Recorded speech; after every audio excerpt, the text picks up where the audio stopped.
What's going on, everybody, and welcome to another episode of the Other Side of the Firewall podcast, where we talk about the latest and greatest in cybersecurity news, as well as we highlight those movers and shakers and glass ceiling breakers, those people of color who've made it to the other side of the proverbial firewall.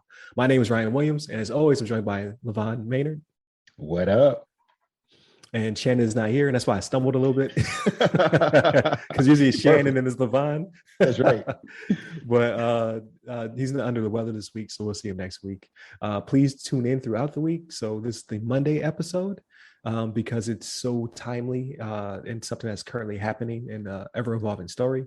Then Tuesday, we'll go into some more of what the current administration is doing to combat ransomware internationally.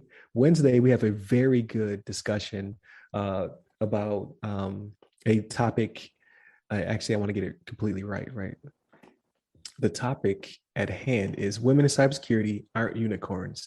We do exist. And in that one, I was able to invite Ms. Aisha Hollins to share her interesting perspective, right? So it's just not three dudes talking about it this time around. It's a very good conversation. Please tune into that one. And then Thursday, Ask a CISP. I should have another guest on for that one. Still working out the scheduling details, but that should be recorded in the future because now we're a little bit behind the curtain, right? And then on Friday, obviously, we talk about everything else but cyber. So it'll be me, Levon, chopping up video games or what have you. So without further ado, this week's article, I'm bringing it up. I only have one screen today, so bear with me, is entitled FBI Email System Reportedly Hacked to Send Fake DHS Cybersecurity Messages. So this just happened. It should be Saturday morning if you're in the States. This went down. So for me, it was like Saturday afternoon, evening, and I was like, I gotta have this on the show, even though it's an ever-evolving story. But basically what happened in the article is written by a Mr. Roche. It says the FBI and DHS email infrastructure was reportedly hacked. It started sending out fake cyber attack emails stating that basically like you had been compromised. There was a supply chain attack. It kind of went into a little bit of nonsense. Like it didn't really make sense. But it was so much traffic being generated that something called the Spam House Project, which is an international nonprofit organization in Andorra and Switzerland, it came up on the radar. They saw that there was a massive amount of spam being sent from the FBI and DHS web servers, and they helped to block it and to give the FBI and DHS a chance to go in, do forensics, and stop it from happening, and hopefully catch whoever hacked their system. So as of this morning / Levon's evening, it's still an ever-evolving story. They now know that it was targeted towards cybersecurity analysts. Like the spam went out to a larger group. I think they said like 100,000 people received emails. So if you got one of these fake emails, the metadata shows that it did come from the FBI and DHS email servers. However, there's no signature block. There's some other weirdness, and it's not a coherent email. So that's how you can tell it's fake in this case. But it is genuinely coming from their infrastructure. But what they're starting to see is there's a pattern. It looks as though they're attacking cybersecurity analysts. This is the first time it's happened from a genuine server belonging to an organization such as this. This is the first time they've been hacked in this type of way. So it is historical. However, it's not the first time cybersecurity analysts have been the subject of hacker attacks. There's a feud. It's always going to be a battle there. But I'm talking a lot. What do you got, Levon?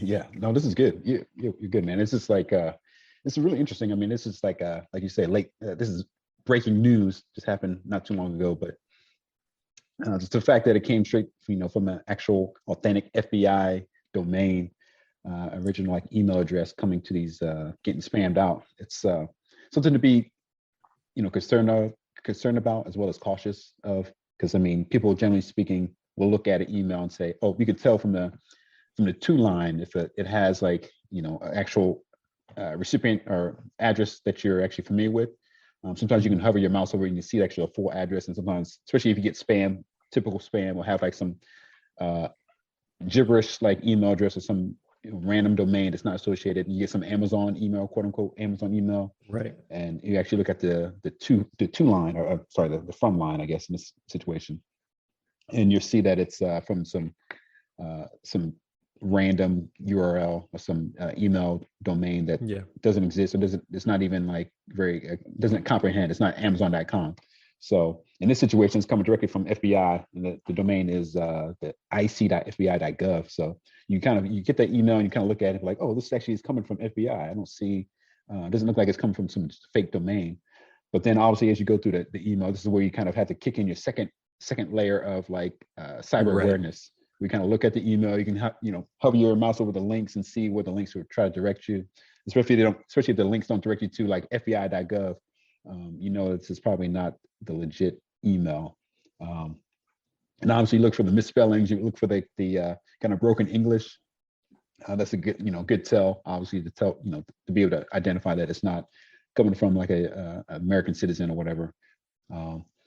But this is like this is obviously a sophisticated attack, and the fact that they were actually pushing out these emails to cyber like professionals, is concerning. And I don't know, obviously it'd be great to know how they were able to get compromised. I mean, this is kind of a big deal. This is, important, like, I guess, organization to be compromised. Right.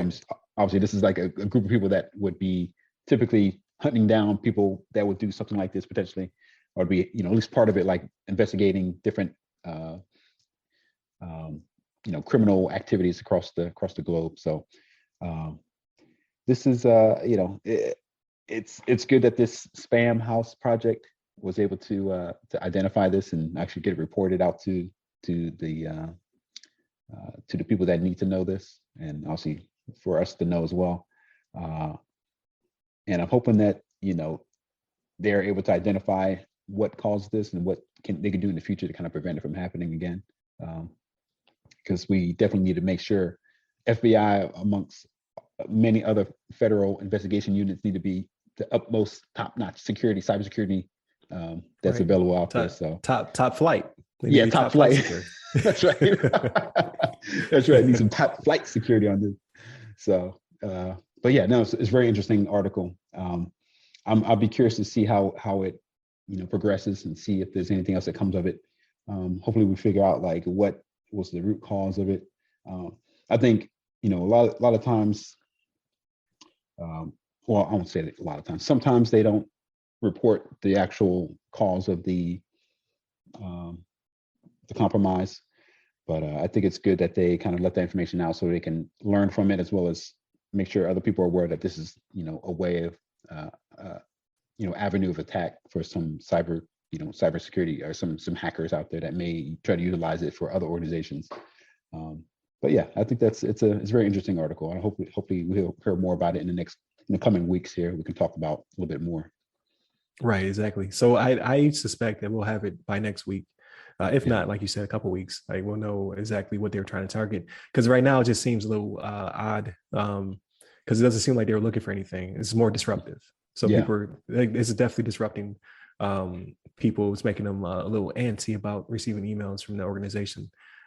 So, I mean, in that regard, it is an attack, but so far they haven't found any malicious links or files or anything of that nature, but more to come. Like we'll definitely have more for you next week, but I definitely want to get it on this show because it's so timely. So with that being said, definitely tune in for the rest of the week. Definitely hit up tomorrow's episode, Wednesday's episode, Friday's episode, and obviously Thursday. I'm feeling real partial to that one because now it's starting to evolve into something new, right? So hit up the website, www.theothersideofthefirewall.com. Hit me up on socials. I'm at RyRy Security Guy. That's RYRY Security Guy on LinkedIn, Twitter, TikTok, and Clubhouse. And you, Levon? You can hit me up on the Twitters at Levon Maynard. There it is. Stay safe, stay secure. Take care.